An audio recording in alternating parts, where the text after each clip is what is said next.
જામનગરમાં રખડતા ઢોરનો ત્રાસ દિવસે ને દિવસે વધી રહ્યો છે, ત્યારે મનપા દ્વારા ઢોર પકડવા માટેની કામગીરી કરવામાં આવી રહી છે।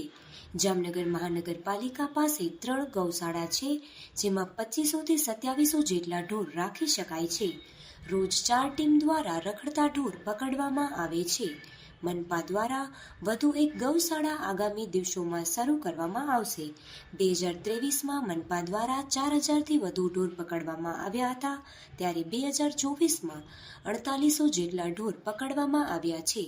ચાલુ વર્ષમાં કામગીરી હજી ચાલુ જ રાખવામાં આવી છે। હાલે જામનગર મહાનગરપાલિકા દ્વારા 3 ઢોરના ડબ્બા ચલાવવામાં આવે છે। 3 ગૌશાળાઓ અમારી પાસે છે, જેની કેપેસિટી 2500થી 2700 ઢોર રાખવાની કેપેસિટી અમે ધરાવીએ છીએ। હાલે કુલ 4 ટીમ દ્વારા ઢોર પકડવાની કામગીરી ચાલુ કરવામાં આવેલી છે અને સતત આ પ્રક્રિયા રૂપે ચાલુ જ છે, જેમાં સવારે એક ટીમ હોય છે, બપોરની શિફ્ટમાં 2 ટીમ અને રાત્રિ દરમિયાન એક શિફ્ટ દ્વારા કામગીરી આ કરવામાં આવતી હોય છે। ગત વર્ષમાં જો જોઈએ તો 4400 ઉપરાંતના ઢોરને 2024માં પકડવામાં આવેલા હતા અને ઢોરના ડબ્બે આપણે પૂરવામાં આવેલા હતા।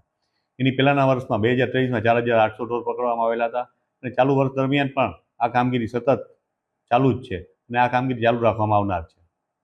અને હાલે જે ઢોરના ડબ્બાની કેપેસિટી છે એનો વધારો કરવાની પણ હાલે કાર્યવાહી ચાલુ છે અને લગભગ 750 જેટલા વધારે ઢોર અમે રાખી શકીએ એ માટેની અમે નવી ગૌશાળા એક બનાવવાની પ્રક્રિયા અત્યારે ચાલુ કરવામાં આવેલી છે।